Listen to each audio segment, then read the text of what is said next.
What is up, Honey Badger Nation? And man, welcome to another episode of Expert Mentors Live. And man, I'm excited. I get to rock with you guys myself today.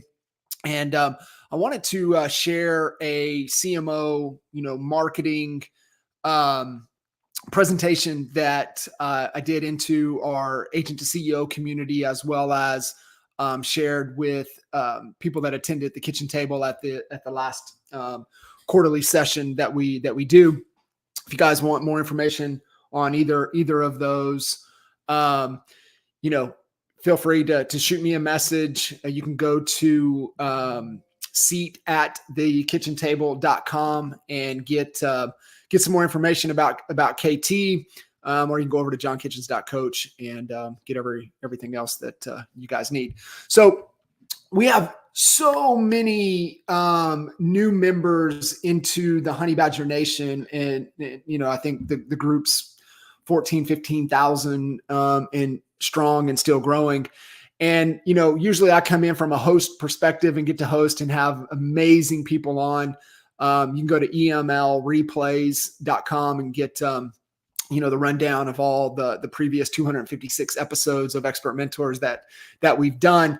But for those of you who are new that haven't been able to, we've been able to connect, I want to just give you a little bit of context of who I am, and just a quick, brief introduction so that you guys have some idea. And, for me, I'm a coach's kid, grew up in Lawton, Oklahoma. My dad was in the public school system for almost 50 years. And, you teachers out there, coaches out there that, coached, taught in the public school system, that you got to do other things to make ends meet. My dad was no different. He coached everything: football, basketball, golf, and took care of the facilities during the summer. So it was a full-time gig for him, which meant full-time gig for me if I wanted to hang out with Pops. And so, just kind of think for me, it was just hardwired in my DNA to around that coaching environment. And it took me a little while to come to grips with it and realize,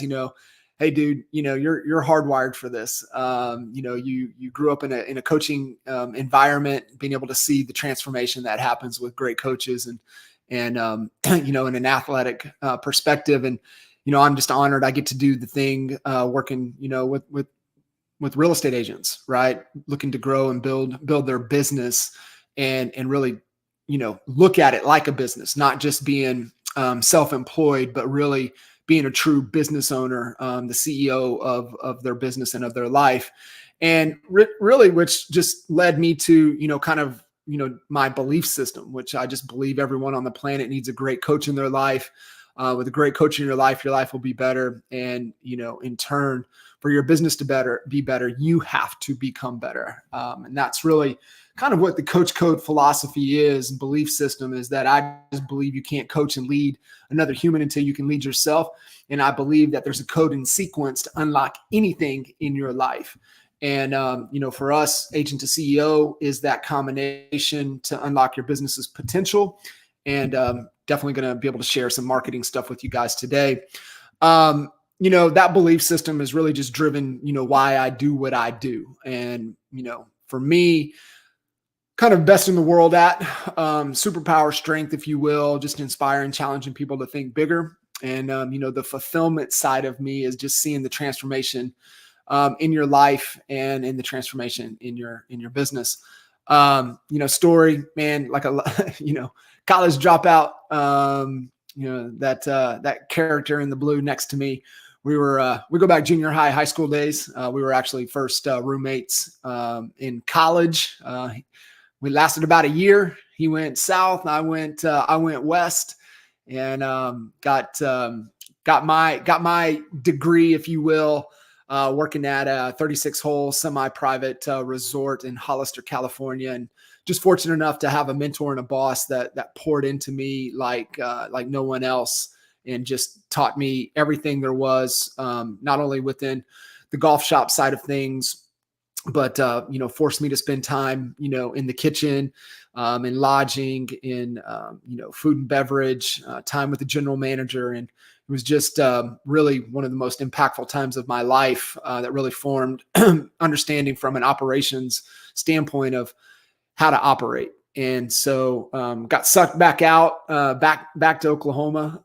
Buddies that best friends kind of growing up with, got plugged in to these serial entrepreneurs, and we sold everything off. It was a great experience being able to flip businesses.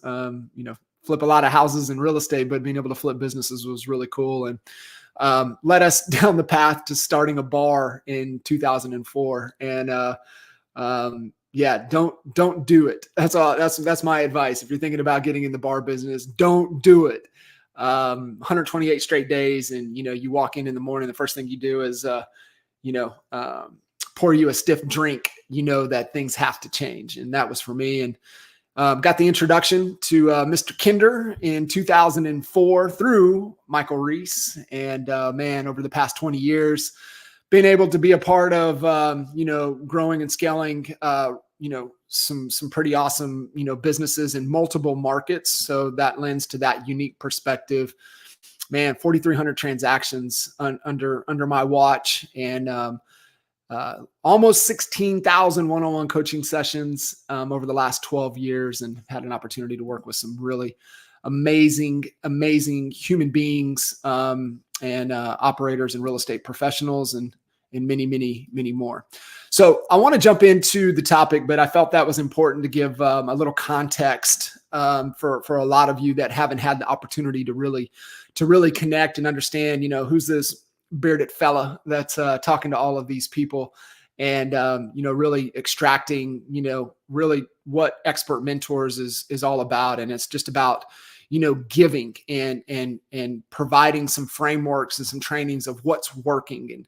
And so my belief, and I really, I think this way, our, compadres, Mr. Stasek, Mr. Kinder, Mr. Reese, and I can't push it enough on you guys to adopt this mentality. Whistle, Beer, Curtis, Veronica, Tina, you look at, the movers and shakers within this community, as well as the real estate industry as a whole. It's not the best real estate agent that wins, guys, period. It's the best marketer that wins, because the marketer can pivot in any storm. And so when you understand and understand marketing and the marketing concepts, and become obsessed with being the best marketer that you possibly can be. And oh, by the way, I just happen to sell real estate. Oh, by the way, I just happen to recruit real estate agents. Oh, by the way, it doesn't really matter. You have to embrace being a marketer first. And so this is really what I wanted to share with you guys today, is really how do you clarify your marketing objectives and set that strategy. Had a great conversation with Courtney Stewart a couple of weeks ago on the Expert Mentor series, and she's crushing marketing and understand marketing and how she utilizes social media to her advantage. One of the best marketing conversations I've had in a long time. So if you guys missed that episode, it was just a couple episodes ago, go listen to it, check it out. The one thing that Courtney and I did not get into was marketing strategy, which we're on the books to bring that to the conversation in the future. She's got to deliver a little one first, and then we'll circle back and finish that conversation around marketing strategy. So this is super important, guys, right? And marketing really is just part of strategy. But you've got to, clarify the objectives and things first, right? Right things, right order. So I'm going to share my screen, and I'm going to walk you guys through the presentation here. So give me 2 seconds here. I tested it earlier. It should be working. And let's rock this out. So I'm going to go into slideshow mode, and let's rock. So hopefully you guys can see the presentation. So I'm gonna work through this, and the goal of this session is for you guys to walk into any marketing role in any industry and drive meaningful and measurable business results. Okay, remember, Only thing people buy is results.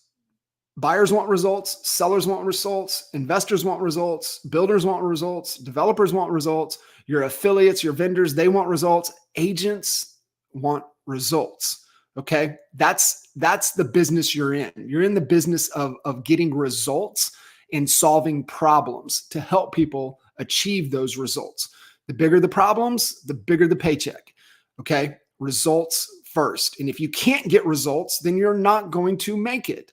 That's what you have to understand. And this is why you have to become obsessed with becoming the best marketer that you possibly can. It's an ongoing, never-ending pursuit. You never achieve, I'm a master marketer. No, there's always something to learn, but it has to be grounded in certain understandings and principles and laws, right? Like you have to be able to provide value, make offers. You're going to get no's, that leads to yeses, right? So understand, you have to be able to understand kind of what we're gonna talk about.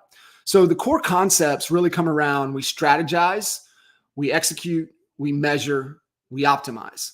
And so when we clarify the objectives and the number one skill of, and we just put CMO because I use the agent to CEO concept. So we keep the CEO, the COO, the CMO, CTO.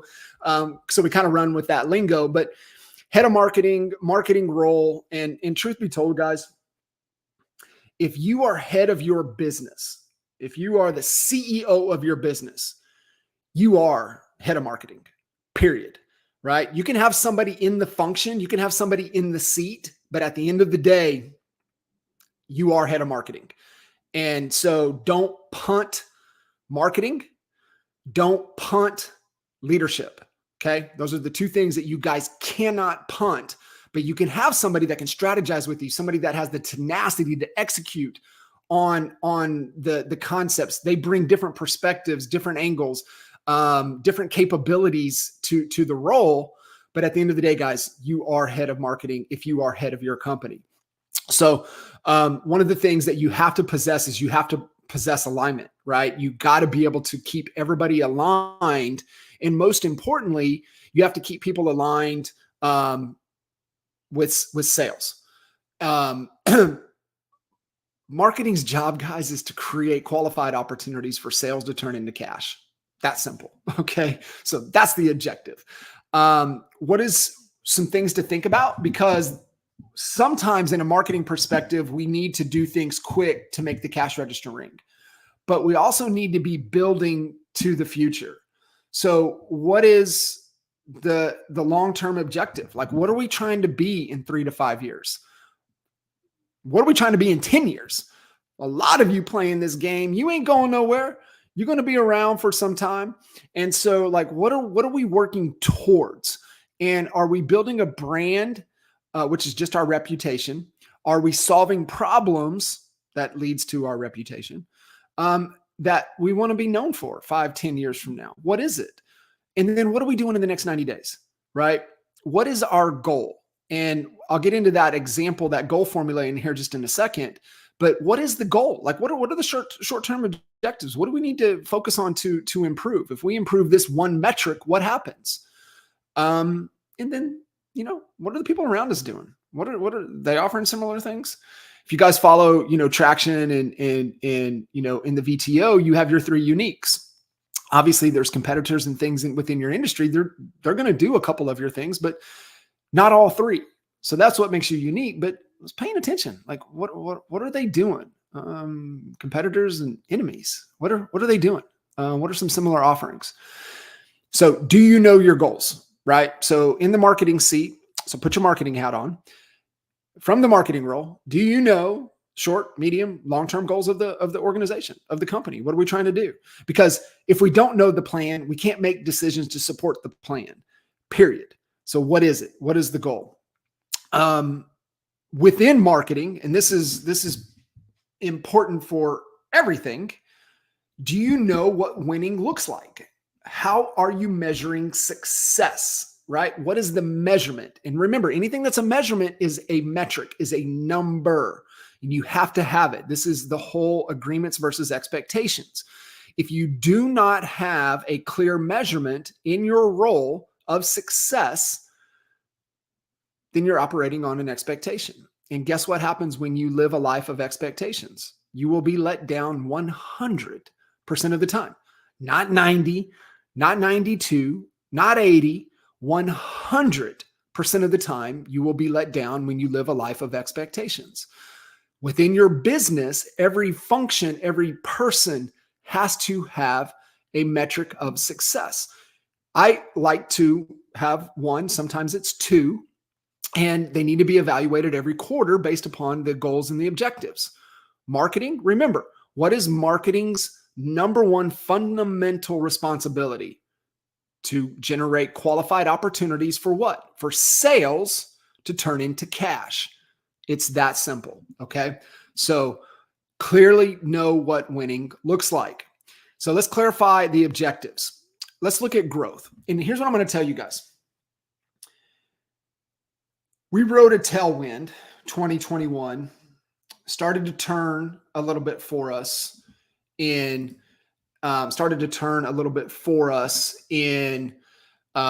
22, 23, pretty much into a headwind.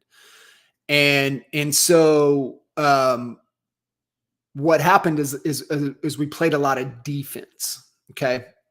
I'm going to tell you right now, you better go all in on growth. And I would say, what do we have to do to be at 20% and greater growth, which is going to be steady? So we got mature. We want to be steady. If we have an opportunity for rapid, let's go. But you got to focus on not maintaining, not thriving, but like turbo button, better than steady, better than thriving. Minimum, guys, minimum 20% growth targets. Okay.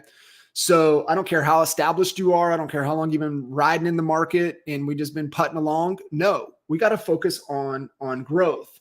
A couple things to think about from a growth perspective I want to share with you. When we look at our growth, a couple things to pay attention to. So we have, if we're committed to that 20%, remember everything has to start with a commitment, but we got to know what we're committing to.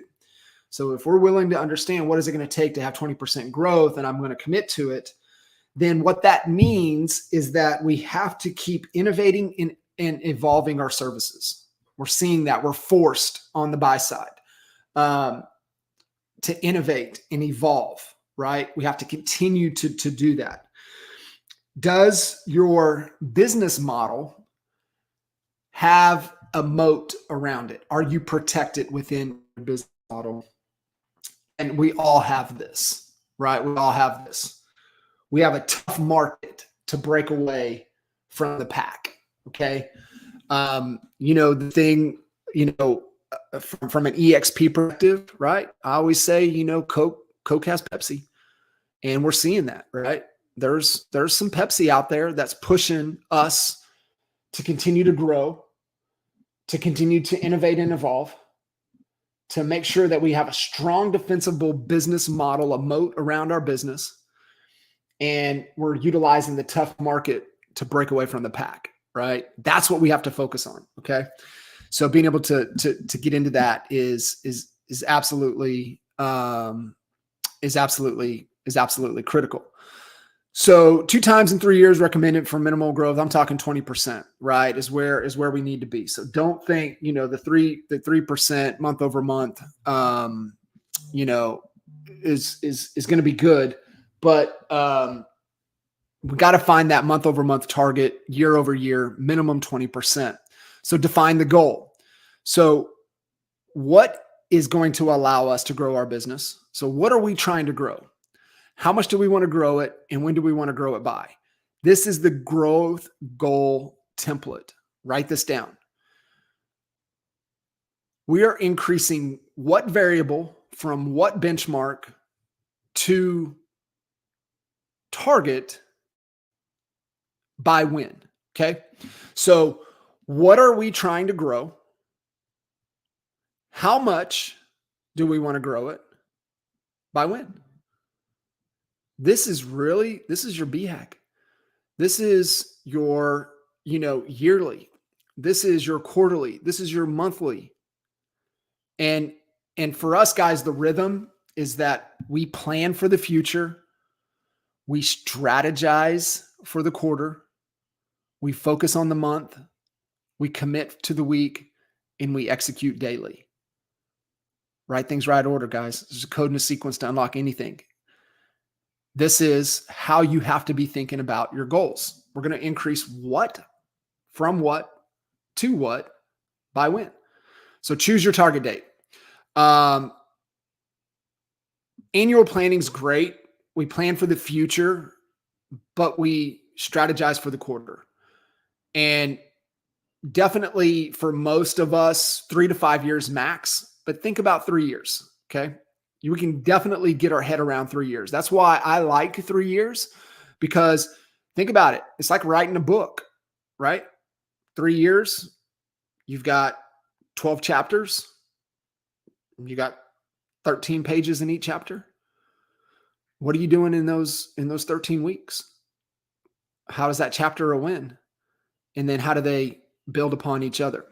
And so that's where we look to really execute on the 90-day sprints. We measure weekly, and we make those pivots monthly as needed. So what are some growth variables? Leading, lagging, things that we want to pay attention to, right? Unit count, clients, customers, sales, revenue, where we need to be from a revenue perspective. Hey man, I need to build my brand, right? Like nobody knows me. And so we need to focus on that, right? So what are some metrics and things that we can do in there? So think through, right? This is a brainstorming exercise. So what are some unit, revenue, and brand related targets that, if achieved, would make a direct and measurable impact on my company's business objectives? So if you're listening to the recording of this, pause here, take a little bit of time, right? What the heck do we need to increase and grow? And if we did, it would have a significant impact on the business.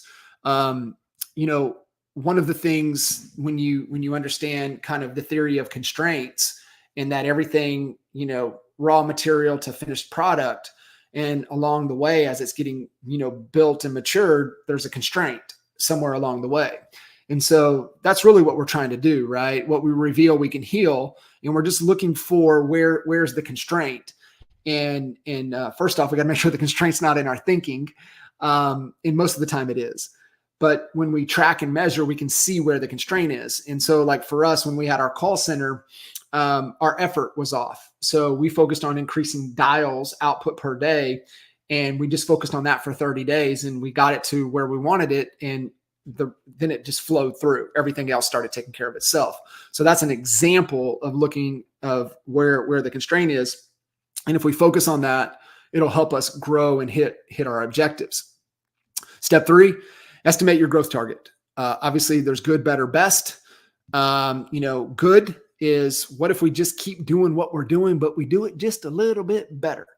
Better, what if we focus the vast majority of our resources and efforts and make this our one big thing? And the best is, what if we focus all of our resources and efforts on this one big thing, everything goes perfect, and we get a little lucky? Okay, so that's kind of some criteria.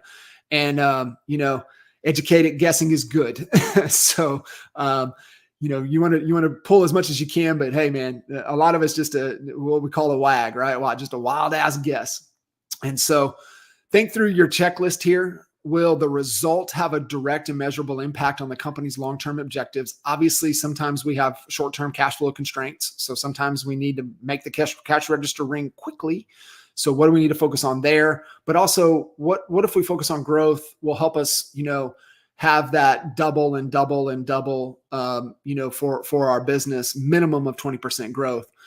Can you fully own the result, right? Do you fully own it? Meaning if shit hit the fan and we didn't hit this, it's on me. Can you fully own it? Is there already an existing benchmark? Is there a benchmark to come from? Hey, this is an industry average. Hey, industry average of connect rate in our industry is X. Response rate is X.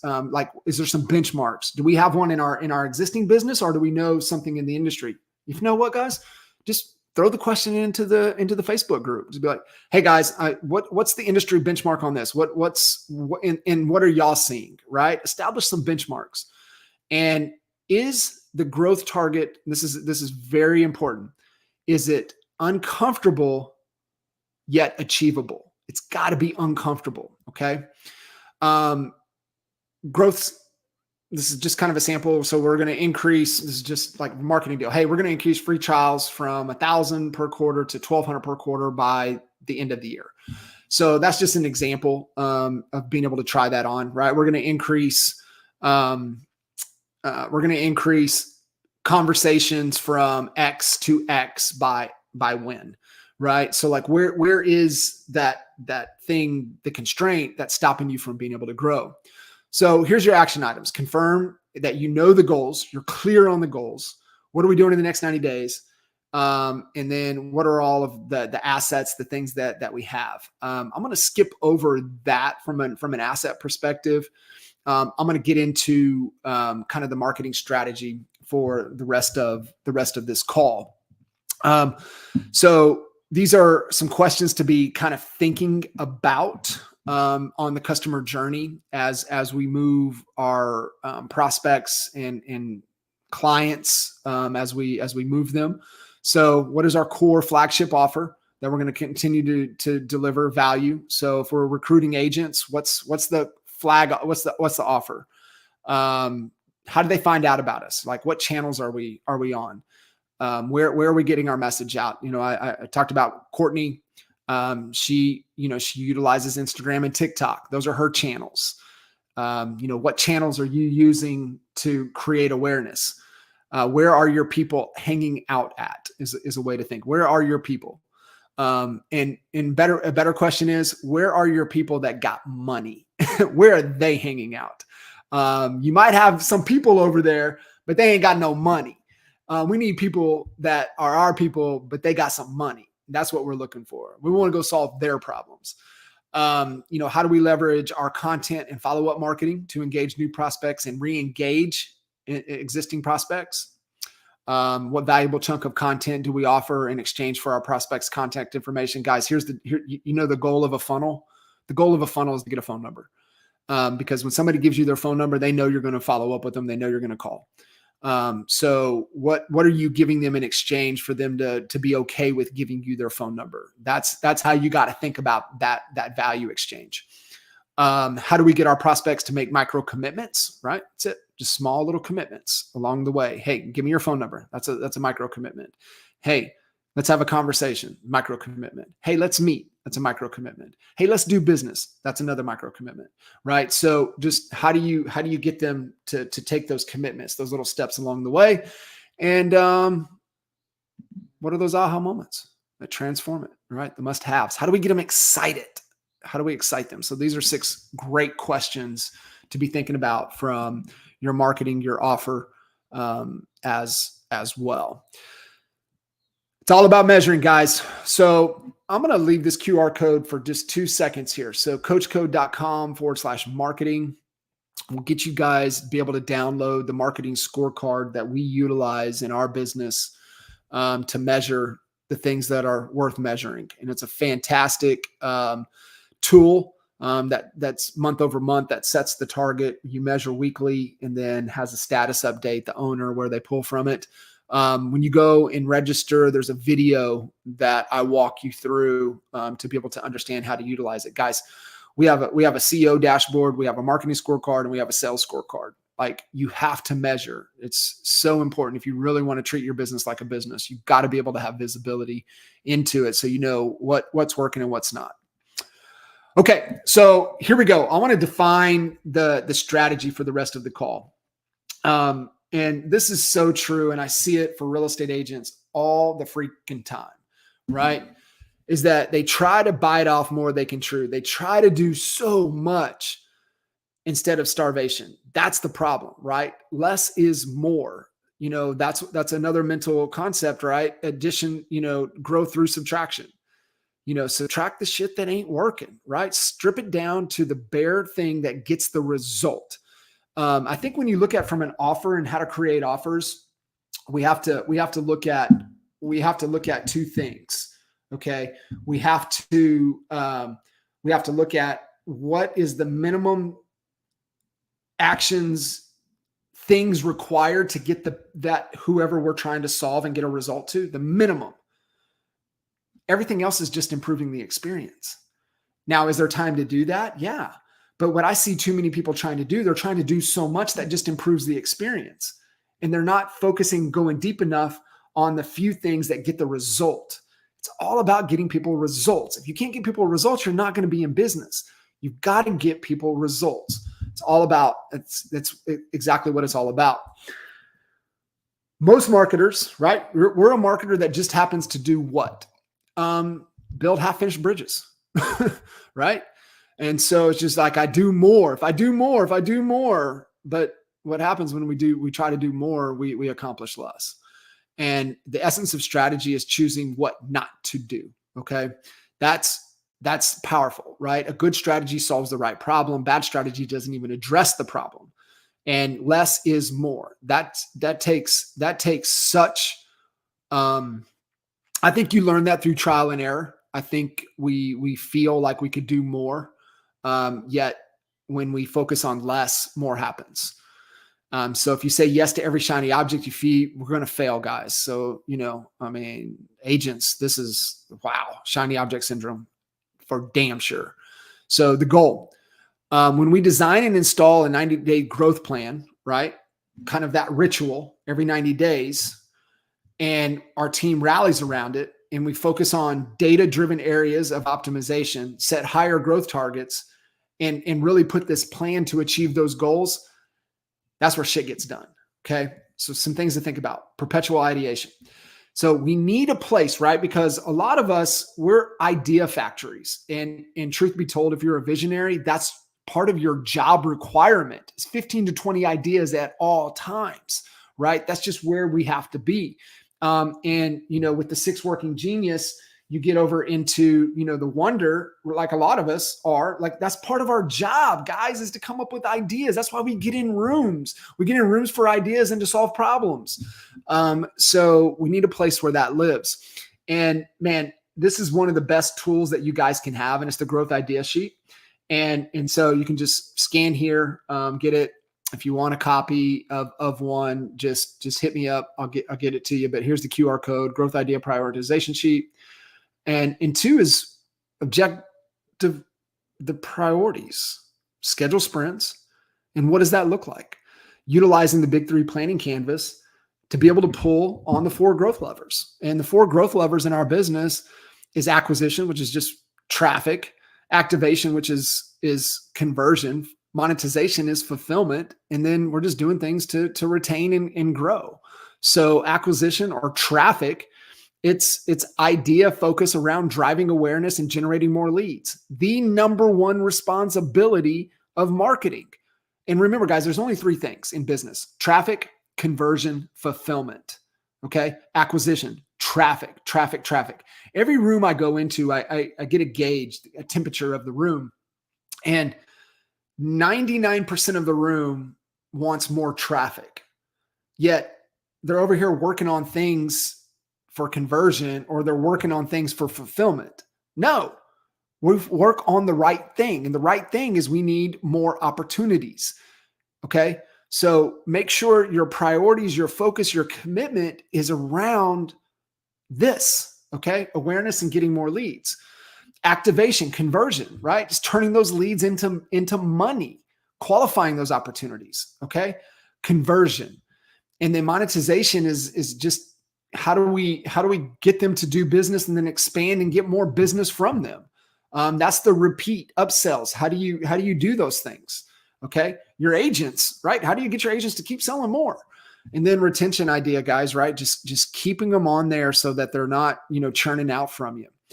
So building that strategic growth plan, 1, guys, brainstorm. What are all the ideas? What are all the things that we could do? Okay. What are we doing from acquisition for traffic? What are we doing for conversion? What are we doing to monetize, fulfillment? And then how do we upsell? How do we get them to buy more or refer more? How do we keep them in the game with us? Do we have some type of affiliate program for them? Like what do we have? Like what are our intention? All kinds of ideas. It's around marketing side of things that you could do, for for acquisition, free leads, test, seller guides, buyer, buyer trainings, hey, learn how to buy how to choose the right real estate agent. Come to this seminar, right? Like all the things that you could do to get people close. You're going to convert them. And then you're going to, be able to monetize the relationship. So this is what's really cool about the growth idea prioritization sheet, is that all of your ideas get to land here. And here's what's really, really cool about this too, guys, is that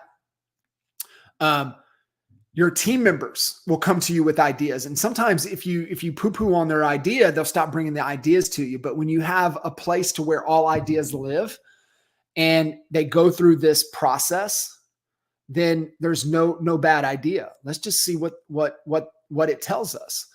And, we have to give a description, and then we have to hypothesize on it. Why is this a good idea? Why is this a good idea? And that's the power, right? That independent thought, when you have to think through, man, why is this such a good idea? Why should we focus on this? Why should we do this? Okay. So it's a fantastic tool, fantastic exercise. And then we get to pull, what lever is it going to pull, right? Remember, it can only pull the 4. It's going to pull acquisition, which is going to be traffic. Is it going to be, something to help us with conversion? Is it going to be something to monetize and fulfill? Or is it going to be something, hey man, this is a retention thing. We need to think about this. Like we're turning people out, right? And so we're on the transaction treadmill. We need to build some lifetime value. And so we know what it's going to pull. And then, man, this is where the math comes in, and this is really cool, right? So this is ICE. So the impact, confidence, and ease. And we're giving it a score of 1 to 10. 1, God dang, we have no business doing this. This is going to be monumental. We need all the help in the world to make this happen. Or 10, dude, we got this. We're the best in the world. This is us. This is going to change the game. And you just give it a total. And it averages out over impact that it's going to have on the company, the confidence that we can do it, and the ease that we can do it within, right? Impact. Higher the score means it's going to really impact the trajectory of the business. Confidence, man, we're super confident. We've done this before. Like, dude, I don't know what we're doing. To ease, dude, we can knock this out in days, weeks. To 1 being, dude, I don't even know if we can do it this year. Okay. And you throw the scoring in there, and then you let the math shuffle the idea. And this allows us to determine where we need to prioritize. And if we know our constraint is around traffic, then we come into the idea sheet and we pull all of the things that have the highest score for traffic. And that's what we focus on. Okay. So guys, it's just having a process to help you even determine what ideas are good or bad, or what we should commit to. And, just running it through, what's the average score? And then what are we willing to do? What makes the most sense? Being able to filter them through, identifying what they are, utilizing, kind of these principles. You can utilize the Big 3 planning canvas, or you can just kind of take off from it, right? But here's where you can get a copy of it. Scan that if you want to get a copy of it. But this is it. It's real simple, right? What's the time period? What's the goal? Right? What are we trying to do? What growth lever is it pulling, right? How are we going to measure it? What are they? What's the projects? No more than 3, right? 2, sweet. 1, even better. But what is it? Like, what are we going to do? We're going to pull from here, and, reality check time. Can it be done by the due date? Does the due date allow enough time in the period for the project to impact the key metrics, right? Everything has a cash conversion cycle on it. How long is it going to take? And then who's responsible? That's it. Somebody has to own it. And the biggest thing that I see where things don't get across the finish line is because nobody owns it, or somebody tries to own it that doesn't have the capacity for it. It's another thing. And especially, man, if we're deep in production, like us trying to take on certain projects, yeah, we have the best of intent. We just ain't got the capacity, man. I just ain't got the bandwidth to be able to do that. And I run into a lot of great leaders and a lot of great agents that, they get it, they want it. They just don't have the capacity, man. They just don't have the bandwidth for it. And that's just something that we really got to be aware of, being able to go through. So cool. So I'm going to stop that. I'm going to wrap it there, guys. So hopefully that was, I know I shot you like Red Bull through a fire hose. I get it. It's a lot. That's why it's recorded. You can go back and slow it down, pause it, going through. But if you want to dive a little bit deeper, hit me up, johnkitchens.coach. Take you guys down a little bit deeper path if that's something you're interested in.